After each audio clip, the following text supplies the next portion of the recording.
출애굽기 25장은 하나님께서 모세와 이스라엘 백성들에게 이제 성막을 어떻게 만들지에 대해서 알려주고 계십니다.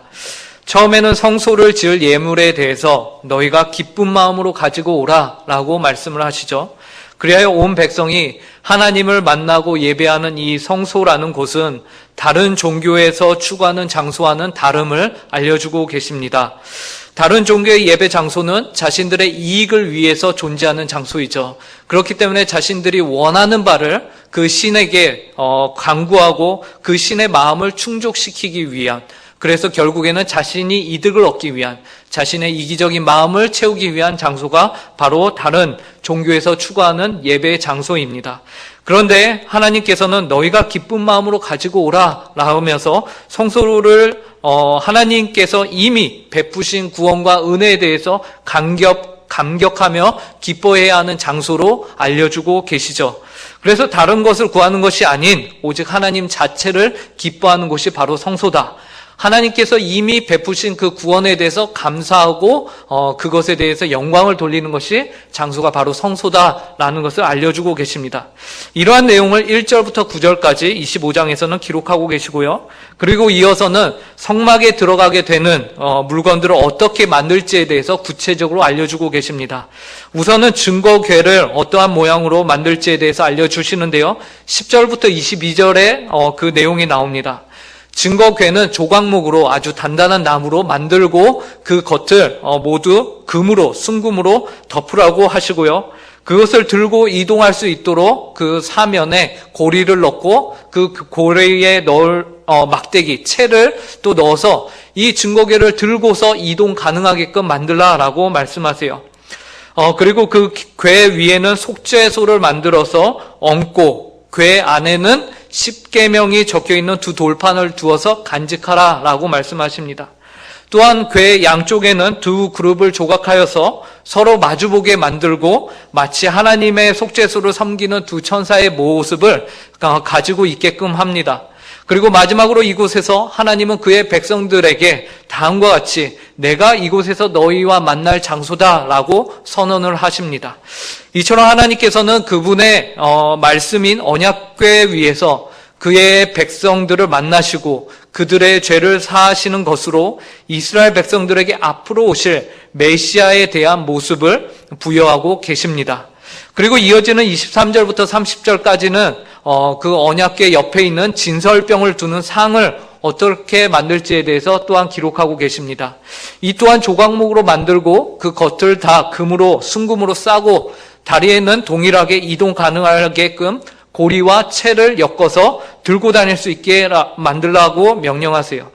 그리고 그 상 위에는 진설병을 두어서 항상 여호와 앞에 그 떡을 두라고 말씀하시죠. 이는 신자가 여호와 하나님 앞에 희생적으로 헌신하여 봉사하는 일을 의미하며 또한 생명의 양식이 되시는 예수 그리스도를 예표한다라고 하였습니다. 그리고 오늘 우리가 함께 읽은 31절부터 40절은요, 성막에 들어가는 기구들 중에서 이제 등잔대에 대한 이야기를 하고 있습니다. 등잔대의 모습은 이렇습니다.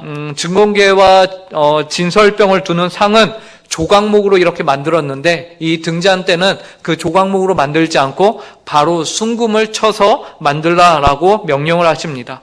그런데 그 모양이요, 밑판이 있고 그 다음에 줄기가 위로 쭉 올라오고 그 줄기에는 또 꽃받침이 줄기 중간에 있고 줄기 제일 위에 꽃이 핍니다.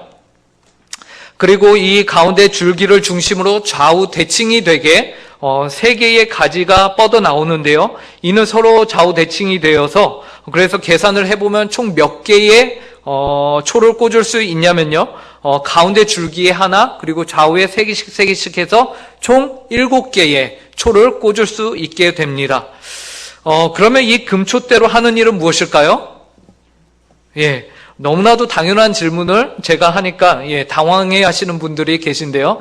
금초대로 하는 일은 당연히 거기에 초를 꽂고 불을 켜서 그 장소를 밝히는 일을 그것이 목적이 용도로 사용이 되는 것이겠죠. 그래서 37절을 보니까요, 등잔 7을 만들어 그 위에 두어 앞을 비추게 하며 라고 그 목적을 명확하게 기록하고 있는 것을 볼 수 있습니다. 그러므로 등잔대는 성막 안에서 하나님의 제사를 섬기는 일에 있어서 어려움이 없도록 늘 밝게 그 장소를 비추는 목적으로 만들어졌습니다. 그런데 몇천 년 전에, 그것도 제사가 있던 시절에 드려지던 이 등잔대에 대한 말씀이 오늘을 살아가는 저와 여러분들에게는 과연 어떤 의미를 가지고 있는 것일까요? 우리는 오늘 이 본문을 통해서 등잔대에 숨겨진 의미를 깨닫고 우리가 그렇다면 어떻게 살아야 하는지를 함께 고민해보는 시간을 갖고자 합니다. 바라기는 오늘 이 시간에 하나님의 성령이 저와 여러분 안에 충만히 거하셔서 하나님의 말씀을 바로 깨닫고 그 말씀대로 살기를 소원하는 그러한 소원함을 우리 마음 가운데 가지는 그러한 복된 시간이 되길 간절히 바랍니다. 오늘 본문에서 하나님이 만들라고 명령하신 일곱 금초대에 몇 가지의 특징이 있습니다.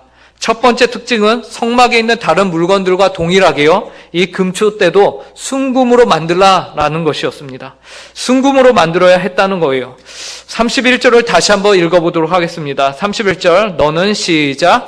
너는 순금으로 등잔대를 처 만들되 그 밑판과 줄기와 장과 꽃받침과 꽃을 한 덩이로 연결하고 라고 말씀하고 계십니다. 그리고 그 말씀에서 더 아래로 쭉 내려가 보면요, 39절에 보시면요, 이렇게 말합니다. 등잔대와 이 모든 기구를 순금 한 달란트로 만들되 라고 말씀하세요. 여기에서 순금은 당연히 어떠한 불순물도 들어가지 않은 아주 순도가 높은 금을 말할 것이에요. 그렇다면 순금으로 등잔대를 만들라고 하셨는데 이것에는 어떤 의미가 있을까요? 이것은 금이 사람들의 눈을 사로잡기 때문에, 시선을 사로잡기 때문에, 그런 물질이기 때문에 이 금으로 만들면 사람들이 이 금초대에 마음을 빼앗기게 될 것이기 때문에, 그래서 금으로 만들라고 한 것일까요? 그 사람들의 마음을 훔치라고 금으로 만든 것, 사람들로 금으로 덮인 물건을 사모하게 하고자 하는 마음이 있기 때문에 이렇게 의도하여서 만들라고 하신 것일까요? 제가 20살에 인도에 가서 한 사원을 봤는데요, 그 사원이 호수 가운데 떠 있었습니다. 그런데 사원이니까 건물이니까 크지 않습니까? 그런데 그 건물이요, 제 인상에 아직까지 남아있는 이유 중에 하나는요, 그 건물이 전부 금으로 됐다는 것입니다. 그 큰 사원이요, 호수 한가운데 떠 있는데 금으로 다 칠이 되어 있습니다. 그곳에 그 사원을 보는 모든 사람들이요, 제가 확신하건대 그 마음 가운데 가진 한 가지 동일한 마음은 이것이었을 거예요. 저 금사원 벽을 한번 내가 긁어보면 어떨까? 그래서 거기서 떨어지는 금을 좀 챙기면 어떨까? 이런 마음을 아마 모든 사람들이 갖지 않았을까요? 이처럼 금은 사람의 마음을 움직이는 힘이 있습니다. 그런데 오늘 등잔대를 하나님께서 순금으로 만들라라고 하신 것도 이처럼 사람의 마음을 훔치기 위함일까요? 우리는 당연히 그렇지 않다는 것을 압니다.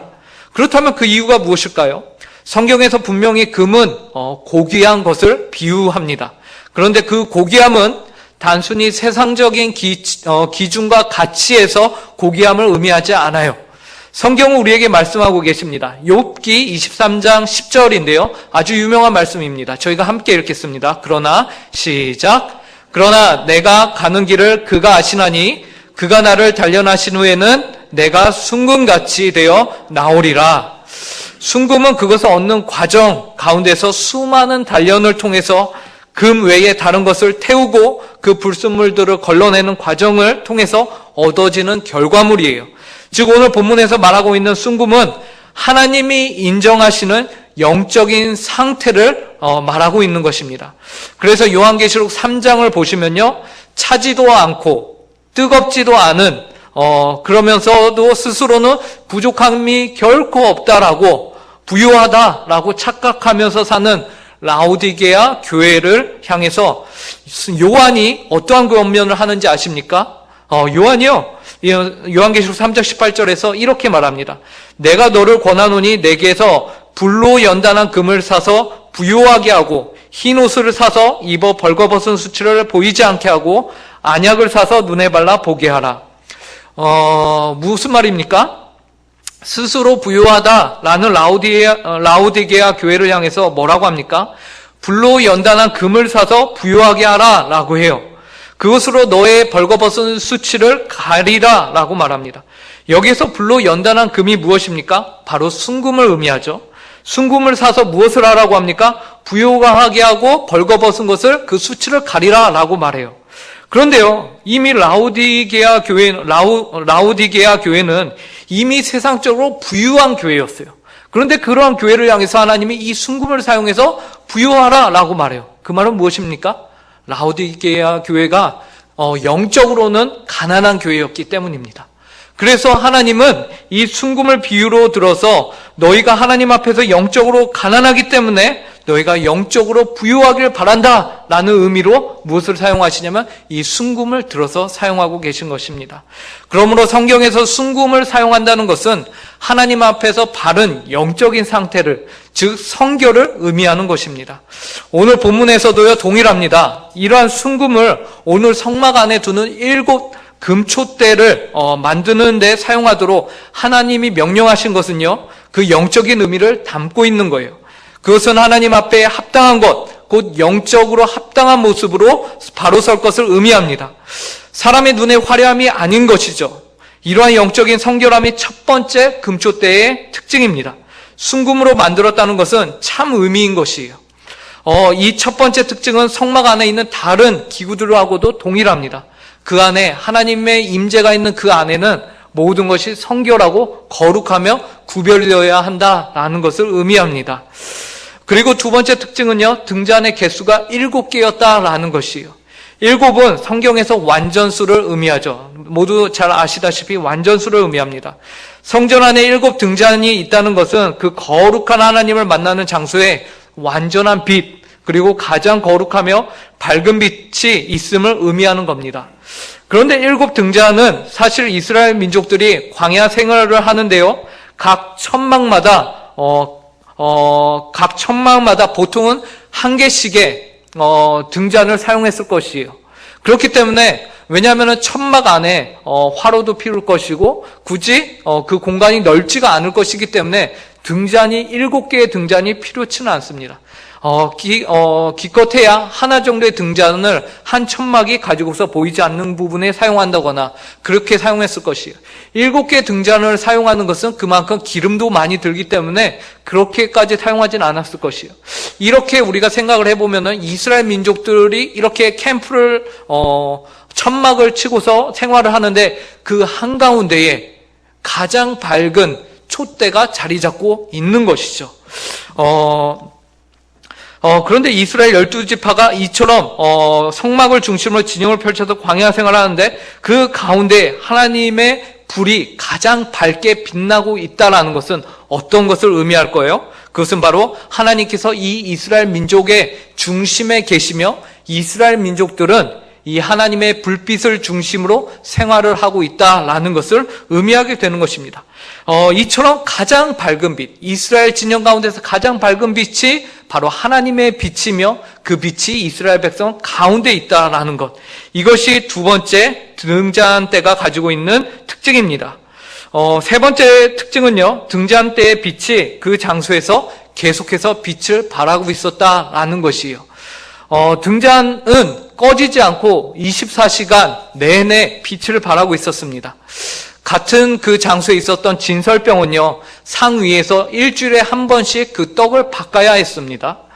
그래서 한 번 교체하면서 여호와 앞에 항상 그 떡을 두었습니다.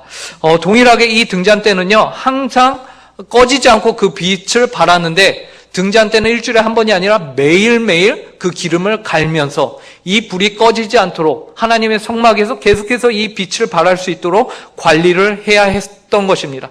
이것이 그 특징이에요.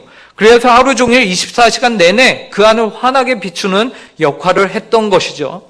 그런데 우리가 한 가지 생각해 봐야 할 것이 있습니다. 그것은요, 등잔의 불빛이 꺼지지 않고 계속해서 켜져 있어야 했던 이유예요.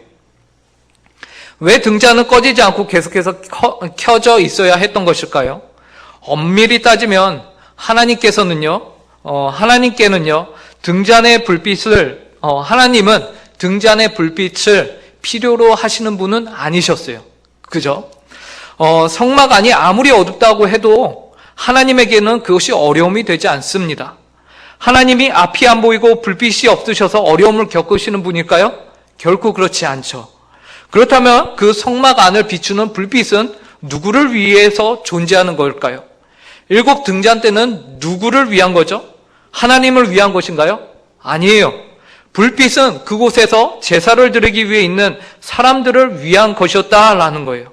37절에서 등잔 7을 만들어 그 위에 두고 앞을 비추게 하며 라고 했을 때에 그 앞을 비추는 것의 가장 큰 수혜자는 누구냐면 바로 그 안에서 제사를 드리는 제사장들이었어요. 하나님이 아닌 사람들이었습니다. 이처럼 등잔대의 불빛이 꺼지지 않고 계속해서 빛을 비추는 것이 등잔대의 세 번째 특징이었습니다. 이 세 번째 특징은요, 하나님이 아닌 사람들을 위해서 그 불빛이 존재했다라는 것을 의미합니다. 하나님의 은혜가요, 그 안에서 끊이지 않고 늘 이스라엘 백성 가운데 존재했다는 것을 우리에게 가르쳐 주시는 겁니다. 여기까지 우리는 7 등잔대가 가지고 있는 특징을 살펴보았습니다. 다시 정리해보면 순금으로 만들어졌다는 것, 곧 순금은 하나님 앞에서 성결함을 의미하고요. 7개 등잔빛은 가장 밝은 빛, 가장 완전하며 온전한 빛이 그 백성들 한가운데서 백성들과 함께하였다라는 것을 의미하고, 또한 그 빛이 누구를 위한 것이었냐면 바로 백성들을 위한 것이었다라는 것입니다. 그리고 다시 37절 말씀과 같이 아주 표면적인 등잔대의 목적이 등장을 합니다. 그것은 이스라엘 민족이 하나님을 온전히 예배하며 제사를 드릴 수 있도록 등잔 7을 만들어 그 위에 두어 앞을 비추게 하는 것이었다라는 것이죠. 그런데 이 목적의 최대 수혜자는 아까도 말씀드렸듯이 바로 사람들이었습니다. 그러므로 이 등잔대의 목적과 참 의미는 하나님께서 이스라엘 백성들에게 하나님께로 나올 수 있는 빛을 허락하신 것이고요. 또한 이를 통해서 우리는 다시금 누구를 바라볼 수 있게 됩니까? 오늘 이렇게 신구약이 모두 완성된 다음에 이 말씀을 보는 우리에게는 이 빛이 백성들이 하나님께로 온전히 나와 제사 드릴 수 있도록 하는 그 중간다리 역할을 하는구나. 그분이 미래에 지금 이 이스라엘 백성들을 알지 못하지만 오늘 이날 신구약 성경을 모두 읽고 있는 우리에게는 누가 생각나게 되는 것이죠? 바로 빛으로 이 땅 가운데 오신 예수 그리스도가 생각나게 된다라는 것입니다. 하나님과 만나는 그 장소에 우리를 하나님께 온전히 제사 드릴 수 있도록 도우시는 빛이 함께 하심으로써 우리는 철저히 하나님과의 관계가 회복이 되는 제사를, 예배를 오늘 드릴 수 있게 되었다라는 겁니다. 그런데 우리와 하나님과의 사이에 중보자로 오르신 예수 그리스도의 사역은요, 또한 성령의 사역이기도 합니다. 왜냐하면 성자 예수님께서는 중보자로 오셔서 하나님의 의를 이루셨습니다. 그리고 그 의가 우리 각 사람 개인 가운데 적용시키는 일은 누가 하시는 것이냐면 바로 성령 하나님이 하시는 일이기 때문에 그렇습니다.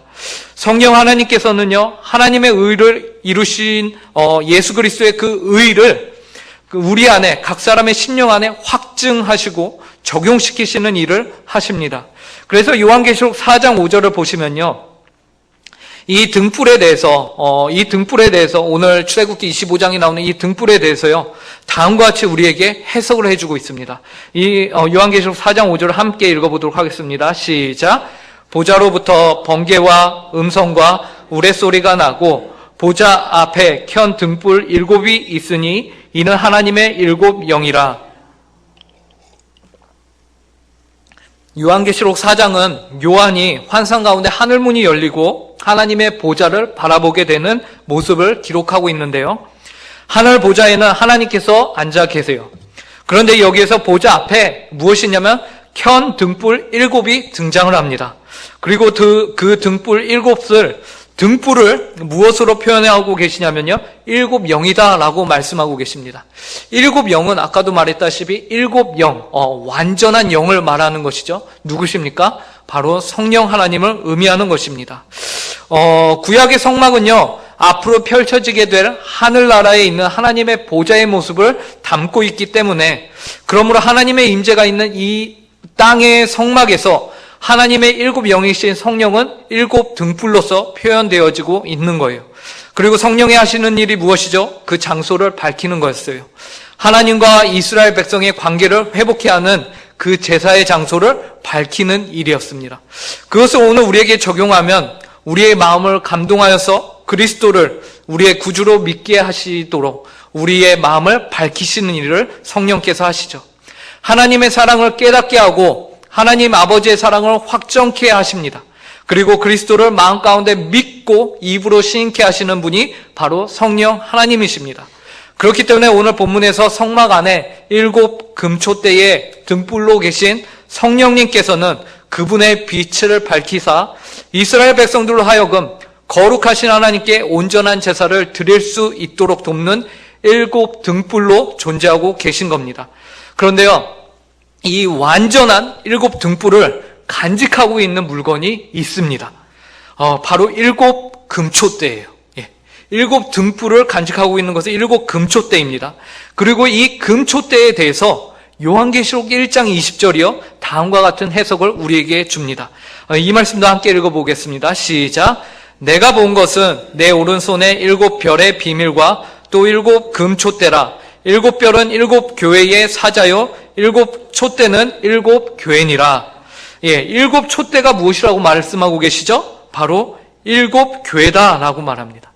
촛대의 그 등불은, 7 등불은 성령이었다면은 그 등불을 가지고 있는 촛대 자체는 무엇입니까? 바로 교회입니다.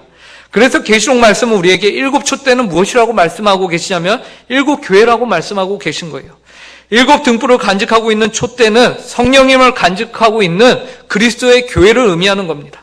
그러므로 7 등잔이 7 등불을 간직하고서 성막 안을 밝히어 이스라엘 백성들과 하나님과의 관계를 회복하는 일을 하였던 것과 같이 7 등불이신 성령님을 간직한 7 등잔과 같은 이 땅의 교회는 마땅히 이 어두운 세상을 밝히는 역할을 감당해야 한다는 것입니다. 그래야 교회를 통하여서 세상이 하나님을 볼 수가 있어야 하고, 또 더 나아가서 그들의 죄가 용서함을 받으며 하나님과의 관계가 회복해 되는 일이 일어나야 할 것입니다. 그리고 이 귀한 일에 누가 쓰임을 받게 되냐면 바로 주님의 몸된 교회가 쓰임을 받게 되는 것이죠. 그러므로 주님의 교회는 이 어두운 세상 가운데서 빛의 역할을 감당해야 합니다. 빛을 비춰야 합니다. 어두운 가운데서 그의 백성들 가운데 거하며 이 세상에 가장 온전하며 밝은 빛으로 끊어지지 않고 계속하여서 그 빛을 비추는 사명을 감당해야 합니다. 오늘날 우리는 그 이전 어떤 세대보다도 더 어두운 세상을 살아가고 있습니다. 오늘날 세상은 수많은 문명과 과학의 발달을 이루어내었습니다. 그로 인하여 굉장히 편리한 세상이 되었습니다. 그죠? 우리는 너무나도 편리한 세상을 살아가고 있습니다. 그러나 이러한 문명의 발달은 말 그대로 편리한 세상을 만들었지 평안한 세상을 만든 것은 아닙니다. 문명의 발달로 만들어진 핵과 지금 전 세계를 걱정에 빠뜨리고 있는 우리가 밝혀내지도 못하는 이 수많은 병들, 질병들 모두 다 무엇으로 온 것입니까? 문명의 발달과 함께 발전하게 된 것들이죠. 원자력의 유출과 핵무기의 위협 속에서 인류는 어떻게 해야 하는지 그 방법조차 찾지 못하고 있는 실정에 빠져 있습니다. 그런데 세상은 이러한 부정적인 면은 외면하고 문명과 과학의 발달로 인한 긍정적인 면만을 보려고 의식적으로 노력하고 있죠. 그래야 어쩌면 이 편리함이라는 거짓 평안함에 온 세상이 암흑 속에 있음에도 불구하고 우리는 암흑 가운데 있는 것이 아니라 우리는 빛 가운데 있다라고 스스로를 속이고 있는 세상입니다. 그러나 정작 세상은 어둠 가운데 있습니다. 이러한 시대적 상황 속에서 교회는 어떤 일을 해야 하는 것일까요? 교회는 이 세상을 향해서 어떤 빛을 비춰야 하는 것일까요? 그것은 세상을 향해서 이 세상이 지금 빛이 아닌 어둠 가운데 있다는 사실을 외쳐야 하는 책임이 있습니다.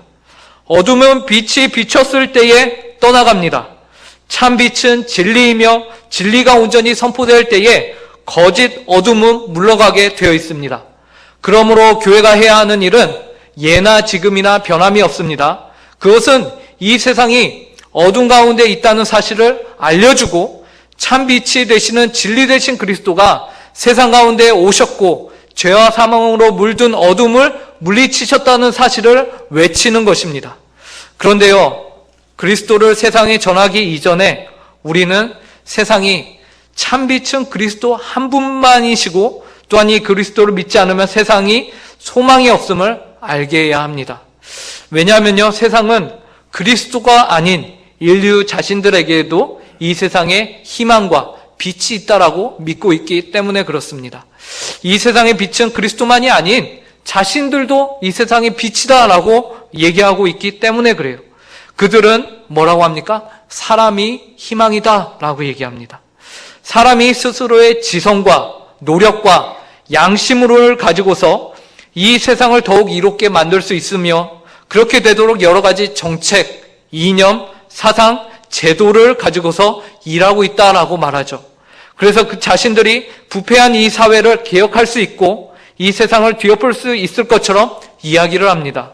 그러나 우리가 연일 듣는 뉴스와 소식들은 무엇입니까? 이 세상의 정치권의 경제계의 전 세계 국가들 간의 그 모든 진영과 다툼 가운데서 모두 진흙탕 싸움에 헤어나오질 못하고 있는 모습이죠. 왜 그렇습니까? 사람이 희망이고 스스로가 빛 가운데 있다는 착각 속에 여전히 빠져 있기 때문에 그렇습니다. 사랑하는 성도 여러분, 그 안에서는 희망을 찾을 수가 없습니다. 자신들이 여전히 세상을 바꿀 수 있다고 믿는 그 믿음 안에서는 소망이 없습니다. 역사와 현실은 분명히 이러한 사실을 우리에게 계속해서 보여주고 있습니다. 성경은 이러한 세상의 목소리에 대해서 뭐라고 말합니까? 이러한 생각과 주장은 여전히 인류가 어둠 가운데 존재하고 있다라는 증거라고 말합니다.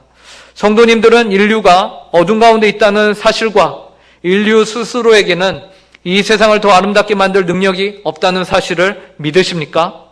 인류는 철저히 그 본질상 이기적이며 하나님의 영광을 가리는 존재로 부패한 심령과 본성을 가진 존재라는 사실을 믿으십니까? 이러한 소망이 없는 상태에서만이 인류는 그 다음 단계인 인류의 소망이 되시는 그리스도를 찾게 될 것입니다.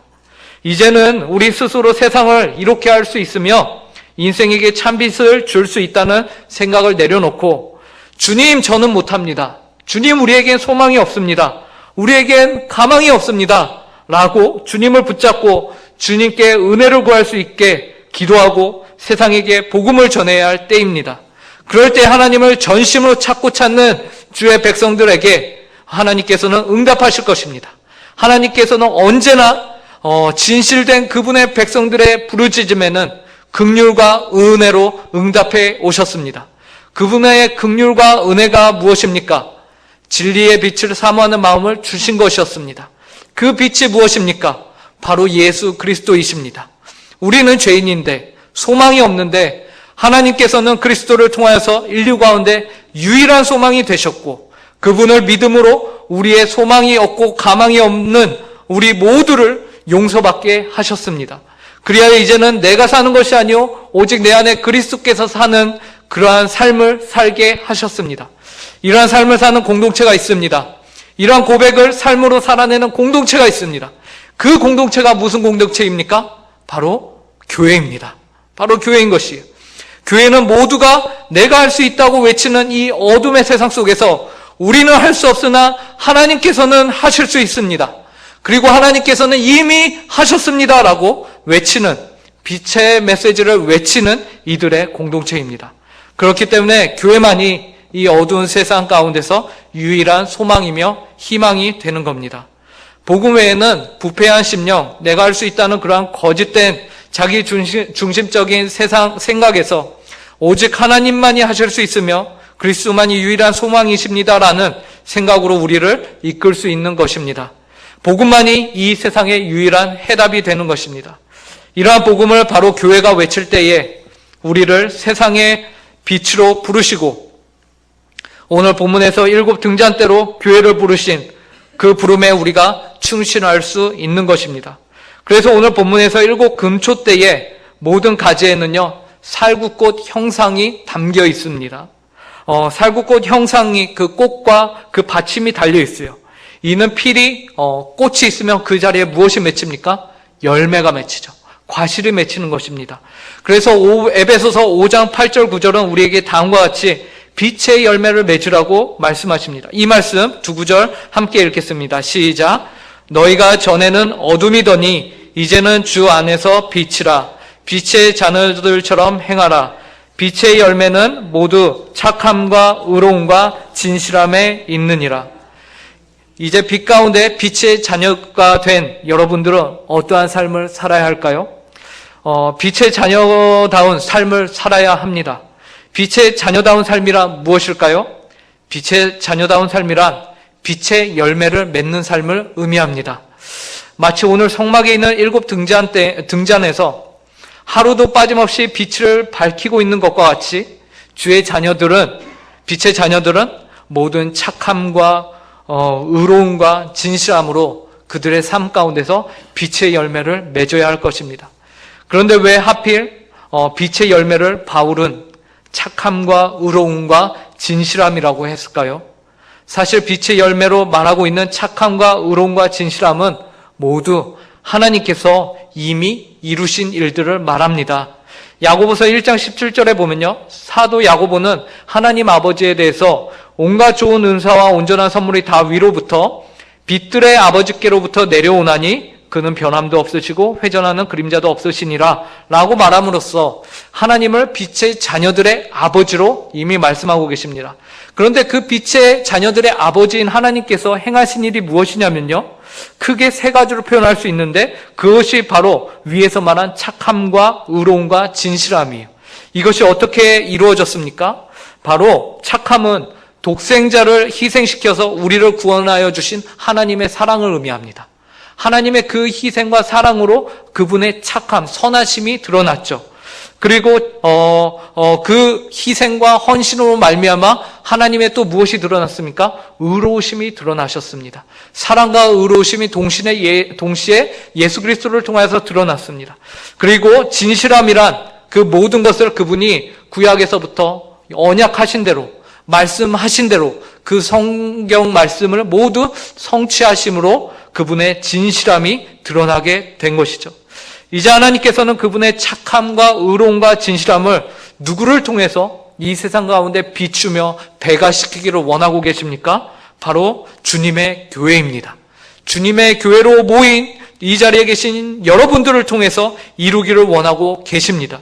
이 자리에 하나님의 빛의 자녀로 모인 여러분을 통해서 하나님은 어둠 가운데 있는 세상 속에 빛을 비추기를 원하고 계십니다. 어떻게요? 여러분이 위에 말한 3가지의 삶을 살아내므로 가능케 하십니다. 물론 이 착함과 의로움과 진실함을 살아내는 것이 결코 쉬운 일은 아닐 것입니다. 그리고 이것이 빛의 자녀로 산다는 것이 그리스도께서 인류 가운데 이루신 그 대속의 역사를 다시 한번 우리 보고 이루라라는 것은 아닐 것입니다. 대신 대속의 은혜로 빛의 자녀된 여러분은 자신을 희생해 가면서까지 남을 사랑하는 선을 행하십시오. 그리고 어떠한 불이익을 당하더라도 이 사회 속에서 정의를 실현시키기 위해 노력하십시오. 그리고 어떠한 일이 있더라도 항상 진실하십시오. 이 3가지를 행할 때에 빛의 열매를 맺게 될 것입니다.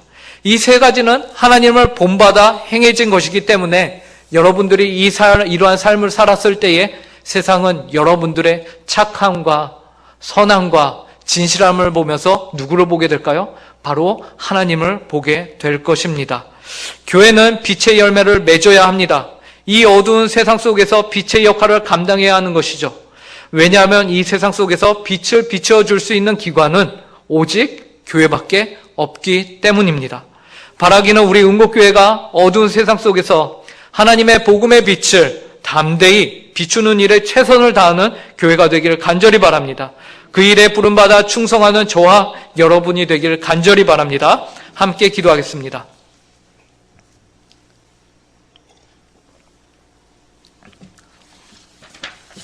하나님 아버지 감사합니다. 부족한 저희이지만 그럼에도 불구하고 저희를 이 세상의 빛을 전할 수 있는 교회로, 하나님 아버지 주님의 몸된 교회로 저희 한 사람 한 사람을 불러주시고 하나님 아버지 세워주시니 참으로 감사합니다. 하나님 주님께서는 빛이시고 하나님 아버지 그 빛의 자녀로 저희를 불러주셨습니다. 이 어두운 세상 가운데서 저희가 각자의 삶의 영역 가운데서 저희가 말하는 말과 생각과 행동과 태도를 가지고서 언제나 그 안에서 착함과 하나님 아버지 선함과 그리고 의로움으로 하나님 아버지 정직하게 주님과 사람들 앞에서 행할 수 있게 하여 주시옵소서. 그래서 저희들의 행동을 통해서 하나님이 온전히 드러나며 이 어두운 세상 가운데서 빛을 전하는 모든 성도들 되게 하여 주시옵소서. 감사하며 이 모든 말씀 예수님의 이름으로 기도드립니다.